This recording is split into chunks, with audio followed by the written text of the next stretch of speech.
मेरा नाम संजय है। मैं मुंबई शहर का रहने वाला हूँ। मेरे पापा का बहुत बड़ा बिजनेस था जो अब उनके मरने के बाद मैंने संभाला हुआ है। मैं एक दिन ऑफिस से निकला। मैं घर की तरफ जा ही रहा था कि सड़क की दाईं तरफ एक जवान और खूबसूरत लड़की खड़ी भीख मांग रही थी। वह देखने से भिखारी बिल्कुल भी नहीं लग रही थी।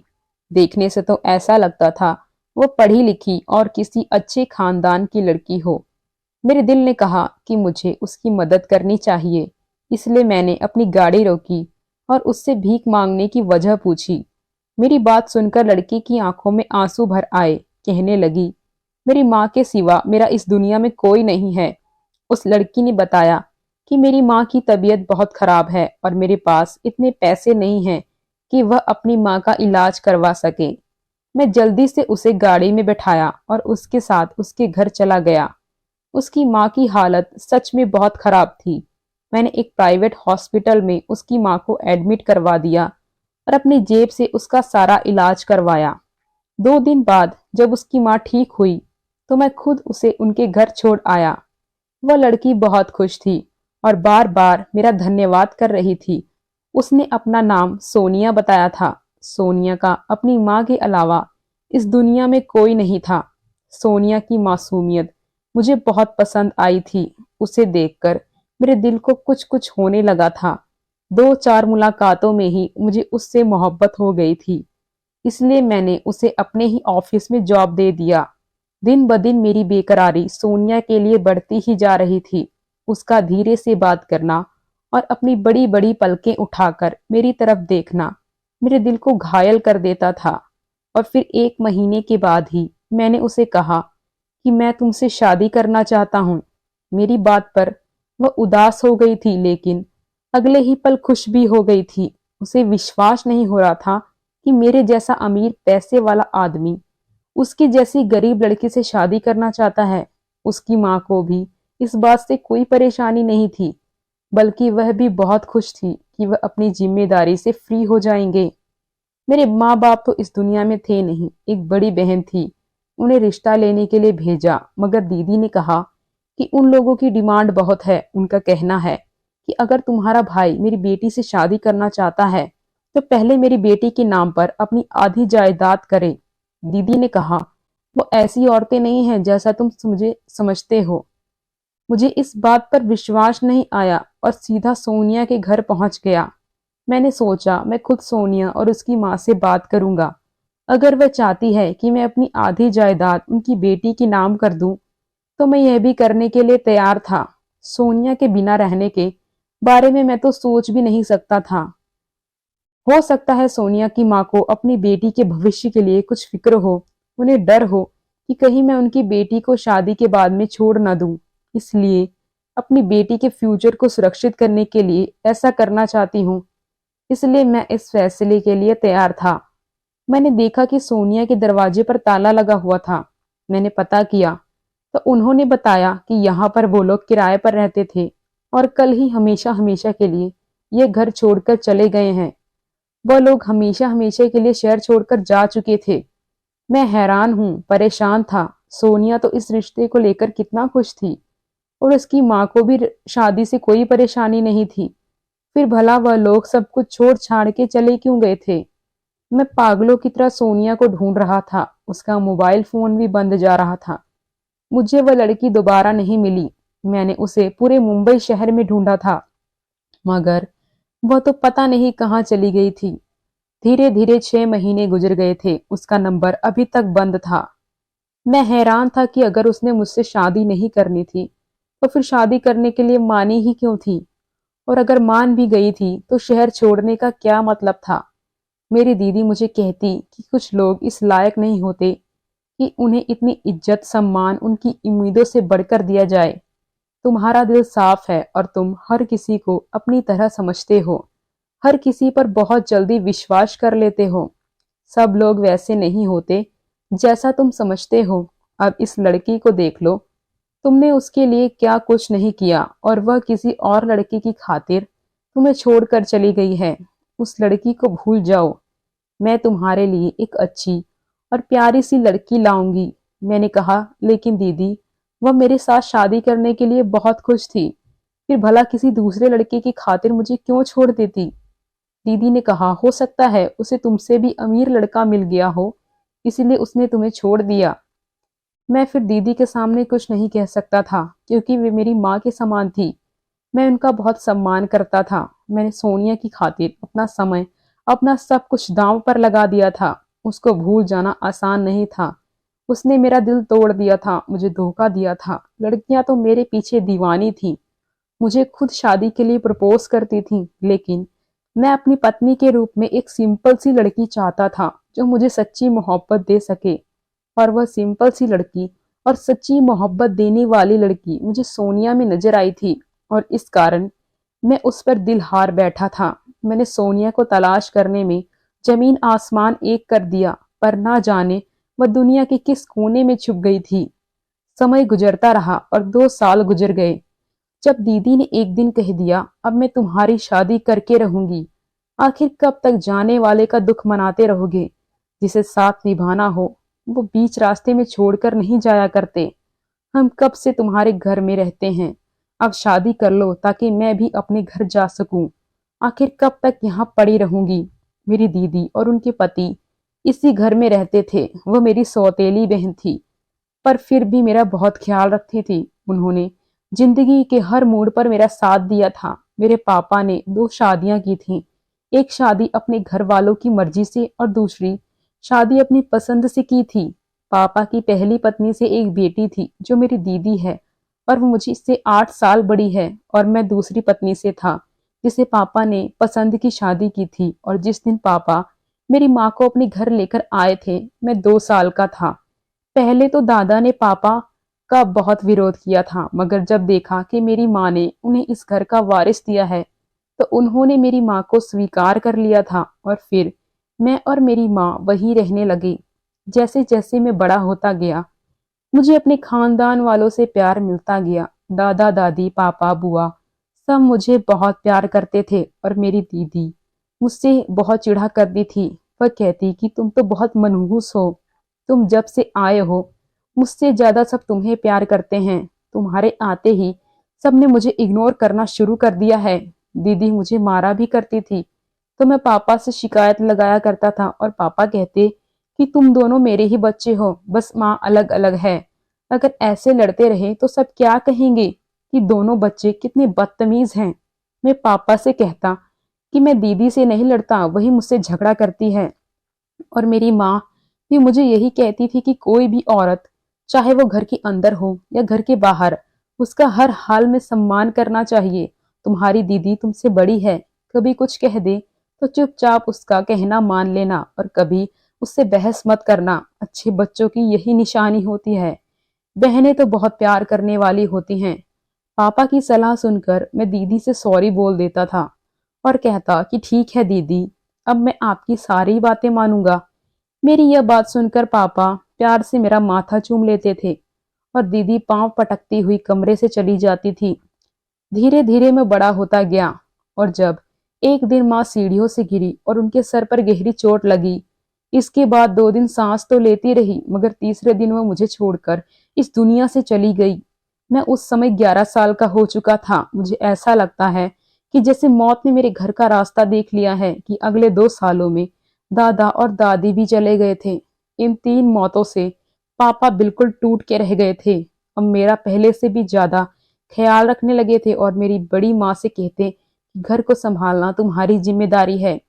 वह पापा के सामने मुझे बहुत प्यार से बात करती, और जब पापा कमरे से चले जाते तो मुझसे कहती कि तुम मेरी सौतन अपनी माँ के साथ ही मर जाते तो अच्छा होता। जिस दिन से तुम माँ और बेटा हमारे घर में आए हो, हमारे घर को नजर लग गई है। पहले कैसे हमारे घर में खुशियां हुआ करती थी, तुम लोगों का मनहूस साया जब से पड़ा है, खुशियां घर से रूठ चुकी हैं। वो मुझे धिक्कारती हुई कमरे से चली जाती। मैं कितनी देर तक रोता रहा कि मेरी क्या गलती है, क्या मैं सच में हमारे यहाँ आने से घर खाली हो गया है? मेरी आंखों के सामने मेरी माँ का चेहरा आ जाता। माँ कैसे रोती थी। मरने से पहले पापा से बहुत कहती थी कि मेरे साथ अजीबो गरीब हादसे होते हैं। कभी कोई मेरे कपड़ों को काट देता है, कभी खाना बनाती हूँ तो मिर्च ज्यादा हो जाती है, और कभी खाना जल जाता है। मैं हैरान होती हूँ कि यह सब कैसे हो जाता है। पापा मेरी माँ को समझाया करते थे, यह सब तुम्हारा भ्रम है। माँ कहती है कि ये भ्रम नहीं है। जब से यहाँ आई हूँ मेरे साथ सब कुछ उल्टा हो रहा है। कभी कोई फोन करके मुझे अजीब किस्म की आवाज में डराता है। आवाज समझ नहीं आती कि सामने वाला फोन पर मुझे क्या कहना चाहता है और मुझे क्यों डराता है। पापा माँ को समझाते हैं कि ऐसा कुछ भी नहीं है, तुम बस उल्टा सीधा खुद ही सोचती रहती हो। माँ कहती है कि मैं आपको नंबर दिखाती हूँ, मैं झूठ नहीं बोल रही। और जैसे ही माँ ने मोबाइल को दिखाया तो उसमें नंबर था ही नहीं। पापा ने कहा, देखो तुम्हें तो भ्रम की बीमारी हो गई है। मैं तो कहता हूँ कि किसी दिमाग वाले डॉक्टर के पास चलते हैं। सारा दिन टीवी पर सीरियल देख देख कर तुम्हारे दिमाग पर असर हो गया है। माँ कहती है कि सारा दिन मैं घर के काम करती हूँ। आपकी माँ ने तो नौकरानी की छुट्टी कर दी है और सारा काम मुझसे ही करवाती है। मैं अब उनके ताने सुन सुनकर थक चुकी हूँ। मैं उस समय बहुत छोटा था, मगर मुझे अपनी माँ की बातों पर विश्वास था। इस घर में ऐसा कौन था जो मेरी माँ को तंग कर रहा था? मैं जानना चाहता था। लेकिन तभी उन्हीं दिनों अचानक माँ की डेथ हो गई थी और सीढ़ियों से कैसे गिर गई समझ नहीं आया। सबने कहा था कि मेरी माँ को दिमागी समस्या है, इसी वजह से उनका संतुलन बिगड़ गया होगा और सीढ़ियों से खुद ही गिरी होगी। जब मेरी माँ मर गई तो किसी का कुछ फर्क नहीं पड़ा था। सब अपनी अपनी जिंदगी में बिजी हो गए थे और मेरी जिंदगी जैसे रुक सी गई थी। मेरी माँ तो चली गई थी और उनके जाने के बाद मैं बिल्कुल अकेला हो गया था। पापा ने मुझे बड़ी माँ यानी मुझे मेरी सौतेली माँ के हवाले कर दिया था। वह अपने बिजनेस को देख रहे थे और मुझे कोई भी नहीं संभालता था। मैं नौकरों के सहारे पर था। वे भी अपनी मर्जी करते हैं। उनको भी कोई नहीं पूछता था कि संजय को खाना खिलाया नहीं, संजय को स्कूल भेजा या नहीं, उसे होमवर्क करवाया या नहीं। किसी को कोई मतलब नहीं था। नौकर भी अपनी मनमानी करते, जब चाहते खाना दे देते, जब चाहते ना देते। मैं भूखा उनके पीछे पीछे रोता हुआ फिरता रहता था। एक बच्चा जिसकी माँ नहीं थी, उसका कोई भी नहीं था। जिस दिन मेरी माँ इस दुनिया से गई थी उसी दिन मेरी खुशियां भी उन्हीं के साथ चली गई थी। मैं स्कूल से कॉलेज में पहुंच चुका था जब दीदी की शादी हुई और शादी के बाद भी वह यहीं रहने लगी थी, क्योंकि बड़ी माँ अपनी आंखों से उन्हें दूर नहीं करना चाहती थी। और फिर एक दिन रोड एक्सीडेंट में पापा और बड़ी माँ की भी डेथ हो गई थी। वह दोनों एक रिश्तेदार की शादी में जा रहे थे कि गाड़ी की टक्कर एक बस से हो गई और दोनों ने मौके पर ही दम तोड़ दिया। और फिर उसके बाद सब कुछ मेरी दीदी और मेरे जीजा ने संभाल लिया। पापा के वकील ने बताया कि मेरे पापा पहले से ही सब कुछ मेरे नाम कर चुके हैं और मेरी माँ एकलौती, उनका सब कुछ पहले से ही मेरे नाम पर था। दीदी को पापा ने शादी के समय उनका हक दे दिया था, लेकिन इस बात का मुझे नहीं पता था। दीदी सदमे में थी, लेकिन मैं उनका बहुत ख्याल रखता और फिर धीरे धीरे दीदी का व्यवहार मेरे साथ ठीक हो गया। दीदी के अच्छे व्यवहार से मैं बहुत खुश था। दुनिया में मेरा था कौन? दीदी से प्यार मिला तो जिंदगी में जैसे खुशी की लहर दौड़ गई थी। दीदी कहती कि बड़ी बहनें भी माँ की जगह होती हैं, कभी खुद को अकेला मत समझना। मैं बहुत खुश हो गया था। अब मैं अपनी पढ़ाई भी अच्छे से जारी रख सकता था। एक दिन दीदी ने कहा कि जब तक तुम्हारी शादी नहीं हो जाती मैं और तुम्हारे जीजा यही रहेंगे। माँ बाप के बाद मेरा तुम्हारे अलावा कोई नहीं है। मैंने कहा, दीदी आपको कभी भी कहीं जाने की जरूरत नहीं है, आप हमेशा यहीं रहें। तब दीदी ने कहा कि क्या पता कल को तुम्हारी पत्नी आ जाए और मुझे इस घर में सहन न करे तो फिर मैं क्या कहूंगी, कहाँ जाऊंगी, मेरे ससुराल वाले क्या बोलेंगे। इतने साल जिस भाई के घर में रही उसी ने अब घर से निकाल दिया, तो तुम ऐसा करो घर मेरे नाम कर दो। मैंने कहा, दीदी ये कौन सी बड़ी बात है, यह घर जितना मेरा है उतना ही आपका भी है, मैं यह घर आपके नाम कर दूंगा। मेरी बात सुनकर दीदी बहुत खुश हुई। समय गुजरता गया, मैं अपनी पढ़ाई पूरी की और फिर ऑफिस जाने लगा और पापा का बिजनेस संभाल लिया। और फिर दीदी ने अपनी पसंद से मेरी शादी एक लड़की से करवा दी। शादी की रात जैसे ही मैं कमरे में पहुंचा मेरी पत्नी की तबीयत खराब हो गई। मैं जल्दी से उसे लेकर अस्पताल पहुंचा, लेकिन वह मर चुकी थी। मेरे सास ससुर वहीं अस्पताल आ गए थे।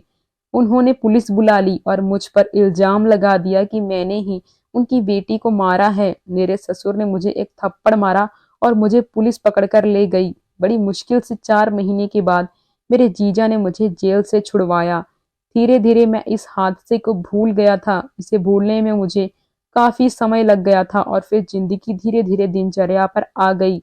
मुझे सोनिया मिली, मुझे उससे मोहब्बत हो गई थी, मगर अचानक से वह छोड़कर चली गई। मैं उसकी मोहब्बत में दीवाना हो गया था।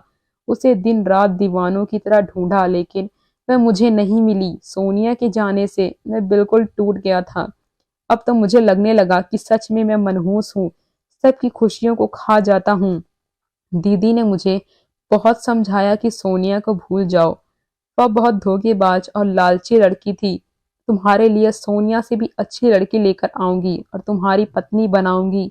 देखना, बहुत प्यार देगी और तुम्हारी जिंदगी स्वर्ग हो जाएगी। मैं भी धीरे धीरे सोनिया को भुलाने की कोशिश करने लगा था। दीदी ने मेरा ऐसे में बहुत साथ दिया था, उन्होंने मुझे बहुत संभाला था। दीदी के जिद पर मैंने दूसरी शादी उनकी एक दोस्त की बेटी से कर ली। मगर हैरानी की बात है कि शादी की रात मेरी दूसरी पत्नी भी मर गई। मैं बहुत दुखी था क्योंकि ये दूसरी बार था। अब तो कोई भी लड़की मुझसे शादी करने के लिए तैयार नहीं थी और मैंने दीदी से साफ साफ कह दिया कि मुझे शादी ही नहीं करनी है, बल्कि मैं ये देश छोड़कर जहाँ से जा रहा हूँ। दीदी ने रोना शुरू कर दिया, कहने लगी कि तुम चले गए तो मेरा क्या होगा, मेरा एक ही तो भाई है और तुम भी मुझे छोड़कर जा रहे हो। लेकिन अब मैं अपनी जिंदगी से तंग आ चुका था। 27 साल की उम्र में ही मैं बहुत कुछ देख और सह लिया था। मैं इंडिया से बाहर जाने की तैयारी कर रहा था। मेरा दिल अब यहाँ बिल्कुल नहीं लगता था कि उन्हीं दिनों एक बूढ़ी औरत, उसने अपना चेहरा छुपाया हुआ था। वह मेरे पैरों में गिरकर रोते हुए मुझसे बोली कि मेरे घर 2 अपाहिज लड़कियां हैं, तुम उनसे शादी कर लो, तुम्हारी किस्मत बदल जाएगी। मैं बूढ़ी लाचार औरत अब उनका सहारा नहीं बन सकती। मेरे जाने के बाद पता नहीं मेरी अपाहिज बच्चों का क्या होगा। उनका सहारा बनोगे तो भगवान तुम्हें इसका फल देगा। मुझे उस बूढ़ी औरत पर दया आ गई और मैंने बहुत सोचने के बाद हाँ कर दी और फिर उनसे शादी कर ली। शादी के बाद मैं उन्हें अपने एक दूसरे घर ले गया। दोनों बाहर ही सोफे पर बैठी थीं। जब मैंने घूंघट हटाया तो मेरी जान निकल गई, क्योंकि वह तो मेरी पहली दोनों पत्नियां थीं। लेकिन उनके आधे चेहरे जले हुए थे और देखने में बहुत ही भयानक लग रहे थे। वह तो मर चुकी थी, लेकिन जिंदा कैसे हो गई थी? मैं हैरान रह गया। जब उस बूढ़ी औरत ने अपने चेहरे से मास्क उतारा तो मैं फटी फटी आंखों से उनका चेहरा देखने लगा। वह तो मेरे घर में काम करने वाली नौकरानी थी, जिन्होंने माँ के जाने के बाद मुझे संभाला था। नौकरानी पापा के समय से हमारे घर में काम करती थी। मैं उन्हें मासी कहता था। आखिर अचानक से कहीं चली गई थी। मैं हैरान था और अपनी पत्नियों को देखकर परेशान भी था। मैंने मासी से पूछा, ये सब क्या है और ये जिंदा कैसे हुई? मासी ने मुझसे कहा कि बेटा, तुम्हारे साथ बहुत बड़ी साजिश हुई है। मैं तुम्हें सारा सच बताती हूँ। मासी ने कहा कि जब तुम्हारे पापा तुम्हारी माँ को घर लेकर आए थे तो तुम्हारी सौतेली माँ ने उन्हें स्वीकार नहीं किया था। वह उन्हें दिमागी तौर पर मरीज बनाने पर तुली हुई थी। फिर धीरे धीरे उसे दिमागी मरीज बना ही दिया। उस दिन अगर तुम्हारी माँ बच जाती तो सबको सच्चाई पता चल जाती। तुम्हारी माँ को एक ऐसी दवा दी जा रही थी जिससे वह अंदर ही अंदर खत्म हो रही थी। सब कुछ तुम्हारी सौतेली माँ कर रही थी और फिर तुम्हारी माँ की मौत हो गई। उसके बाद वह माँ बेटी तुम्हें खत्म करना चाहती थी। तुम्हारे खाने में कुछ न कुछ मिलाकर दे देती थी, लेकिन मैं खाना बदल दिया करती थी। मैं सब बड़े साहब को बताना चाहती थी। मैं जब भी उनके पास जाती तो कोई ना कोई इनके पास होता था और फिर तुम्हारी बड़ी माँ और पापा की भी डेथ हो गई और सब कुछ तुम्हारी दीदी ने संभाल लिया, जिस पर तुम्हें अंधा विश्वास है और वह ऐसी नहीं है जैसा तुम उसे समझते हो। उसने जानबूझकर इस घर में रहने का फैसला किया ताकि तुमसे धीरे धीरे करके सब कुछ छीन ले। जब उसे पता चला कि सारी जायदाद तुम्हारे नाम पर है और उसे कुछ नहीं मिलने वाला, तब उन दोनों पति पत्नी ने सोचा क्यों ना तुम्हारी जिंदगी बर्बाद कर दी जाए ताकि तुम खुद ही सब कुछ उसके हवाले करके ये देश ही छोड़कर चले जाओ और कभी दोबारा शादी ना करो। जिस लड़की को तुम पसंद करते थे वह खुद नहीं भागी थी। जिस दिन तुम्हारी दीदी रिश्ता लेकर गई थी, उसकी माँ को तुम्हारी बहन ने बहुत धमकाया था और सोनिया को धमकाया था कि अगर तुम छोड़कर नहीं गई तुम्हारी माँ जिंदा नहीं रहेगी। सोनिया से यह भी कहा था कि शहर छोड़ने के बाद तुम संजय से किसी भी तरह का कोई कांटेक्ट नहीं करोगी, नहीं तो ये तुम्हारे लिए बहुत ही बुरा होगा। और जबरदस्ती उन्हें ये शहर छोड़ने के लिए कहा था। मैं भी उस दिन उसके साथ थी। मैंने घर आकर तुम्हारी बहन से कहा कि बेटी ऐसा मत करो, संजय सोनिया से बहुत प्यार करता है। और तब तुम्हारी बहन ने कहा कि बुढ़िया, अपनी औकात में रहो, इस घर के फैसले सिर्फ मैं ही कर सकती हूँ। संजय ने मेरे बाप की सारी जायदाद पर कब्जा कर लिया है, मैं गुलाम बनकर रह गई हूँ। इस जायदाद पर सिर्फ मेरा अधिकार था। अगर संजय और उसकी माँ मेरे पापा की जिंदगी में ना आते तो ये सब कुछ मेरा होता। लेकिन उसकी माँ ने मेरे बाप से शादी करके सब कुछ मुझसे छीन लिया। लेकिन मैं अपना सब कुछ वापस लेकर रहूंगी, उसे इतनी तकलीफ दूंगी जितनी तकलीफ मुझे और मेरी माँ को हुई थी। मरते दम तक उसे सुकून से नहीं रहने दूंगी, उसकी हर खुशी छीन लूंगी। और फिर जब तुम्हारी दीदी तुम्हारी शादी करवाती तो शादी की पहली ही रात तुम्हारी दुल्हन को दूध में दवा मिलाकर दे दी, जिससे कि उसे बहुत ही ज्यादा तकलीफ हो गई। तुम्हारी दीदी ने डॉक्टर को पैसे दिए यह कहने के लिए कि संजय से कहना कि तुम्हारी पत्नी मर गई है। तुम्हारी दीदी ने तो तुम्हारे सास ससुर को भी खरीदा था।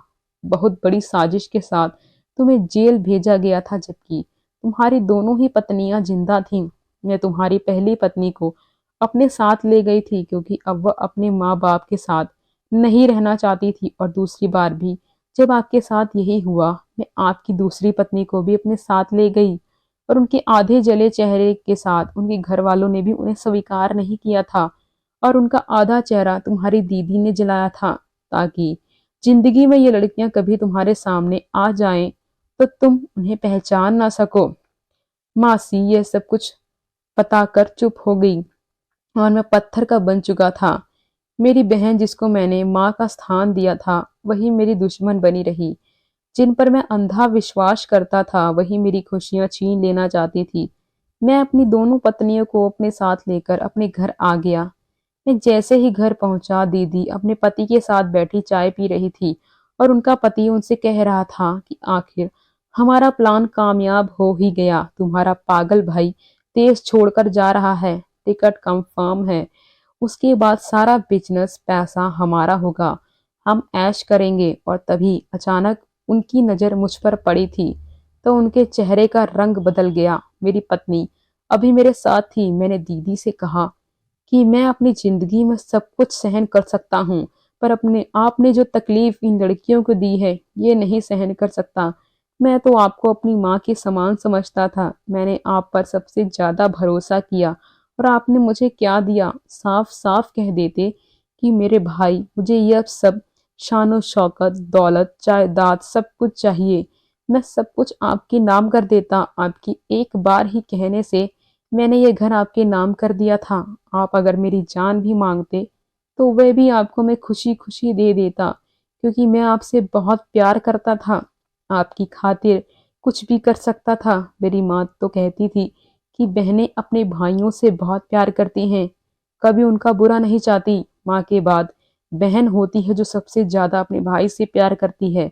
और आपने यह सब क्या कर दिया था। और फिर अचानक ही एक धाई की आवाज आई थी। मैं फटे फटे आंखों से कभी अपने जीजा कभी अपने पीछे जमीन पर पड़ी अपनी पत्नी को देख रहा था। शायद मेरे जीजा ने मेरे ऊपर ही निशाना लगाया था और निशाना चूक कर मेरी एक पत्नी के सीने पर जा लगा था। दीदी ने कहा कि मैं तुमसे नफरत करती हूँ, इतनी नफरत कि तुम सोच भी नहीं सकते। इससे पहले कि कुछ और कहती, पुलिस आ चुकी थी। पुलिस को मौसी ने कॉल किया था। पुलिस दोनों पति पत्नी को पकड़कर ले गई। मैं अपनी पत्नी को लेकर अस्पताल पहुंचा, लेकिन डॉक्टर ने कहा कि उनकी मौत हो गई है। समझ नहीं आ रहा था, ऐसा लग रहा था कि मैं पागल हो जाऊंगा। कुछ महीनों के बाद मैंने अपनी दूसरी पत्नी की सर्जरी करवाई। अब वह बिल्कुल ठीक हो गई थी। मेरी दीदी और मेरे जीजा जेल में थे। मेरी पहली पत्नी मर गई थी और दूसरी पत्नी मेरे साथ रह रही थी। वह मेरा बहुत ख्याल रखती थी और जब मैं किसी पर भी भरोसा नहीं कर पा रहा था, मेरा औरत जात से विश्वास ही उठ चुका था। मुझे सब धोखेबाज लगते हैं। दीदी और उनके पति जेल में थे और दीदी का दिमागी संतुलन बिगड़ चुका था। हालात और समय उनके पति को किसी भी हालत में बाहर आने नहीं दे रहे थे। समय गुजरता गया, जिंदगी रूटीन पर आ गई। एक दिन पता चला कि मेरी पत्नी कभी मां नहीं बन सकती। वह बहुत रोई।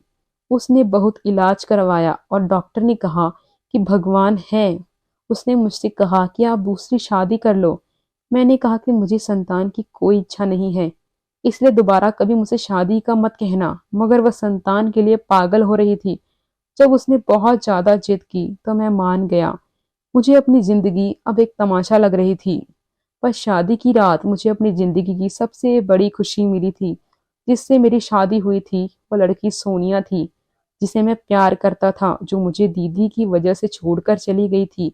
जो कुछ हुआ था मैंने उससे माफी मांगी थी। मैंने अपने प्यार को पा लिया था और इत्तेफाक से मेरी पहली पत्नी की बहुत अच्छी दोस्त थी। मैं अपनी पहली पत्नी का बहुत एहसानमंद था, जिसने मेरी मोहब्बत मुझे लौटाकर। वह नहीं जानती थी कि जिसे मैं मोहब्बत करता था वह यही लड़की है। जब मैंने सोनिया का घूंघट उठाया तो पलके झपकाना ही भूल गया था। वह भी मुझे एकटक देखते जा रही थी। विश्वास नहीं हो रहा था, मेरे प्यार ने जिसे पागलों की तरह ढूंढा था आज मेरी पत्नी के रूप में मेरे सामने बैठी हुई थी। सोनिया के चेहरे पर एक शरारती मुस्कान कहने लगी, मुझे पता था आपने मुझे कितना ढूंढा है। आपकी मोहब्बत और तड़प अच्छी तरह पता है। मुझे जितना प्यार और तड़प आपको मेरे लिए थी, उतनी ही प्यार मुझे भी आपसे है। लेकिन आपकी दीदी के मजबूर करने पर मैं अपनी माँ को लेकर चली गई थी। रानी, जो आपकी पत्नी है, वो मेरी सहेली थी, लेकिन यहाँ से जाने के बाद उससे बातचीत होना बंद हो गई थी। कुछ ही समय पहले मेरी उससे बातचीत होना शुरू हुई थी। रानी को मेरी मोहब्बत के बारे में सब कुछ पता था। जब मैंने उसके पति की तस्वीर देखी तो मेरी आंखों से आंसू छलक पड़े थे। मेरी आंखों में चमक के आंसू देखकर उसे सब कुछ समझ आ गया था और वो मुझे आपसे शादी करने के लिए जिद करने लगी। रानी के लिए मेरे दिल में प्यार और सम्मान और भी ज्यादा बढ़ गया। वह बहुत अच्छी थी। अब तक उसने मेरा बहुत ख्याल रखा था और सोनिया के रूप में मुझे वो खुशी दे दी कि मैं उसका जितना धन्यवाद करता कम था। मैंने कसकर सोनिया को अपने सीने से लगा लिया। ऐसा लगा जैसे तपते रेगिस्तान में बारिश की फुहारें पड़ गई हों। दिल को सुकून मिल गया था। अब मेरी जिंदगी में खुशियां आ चुकी थीं। आज मैं दो बेटियों का बाप हूँ। मेरी दोनों पत्नियां मिलकर रहती हैं और मेरे बच्चे अपनी माँ के साथ रहते हैं। बच्चे मेरी पत्नी रानी को मम्मी कहती हैं, जबकि अपनी सगी माँ को छोटी माँ कहकर पुकारते रहते हैं। मैं हंसता रहता हूँ। जिंदगी में कभी भी सिक्के का एक पहलू देखकर फैसला नहीं करना चाहिए। कभी कभी ऐसा नहीं होता जो हम सोच रहे होते हैं। दोस्तों, वीडियो कैसा लगा कमेंट करके ज़रूर बताना। वीडियो को लाइक और चैनल को सब्सक्राइब करके प्लीज़ मुझे सपोर्ट करें। Thanks for watching.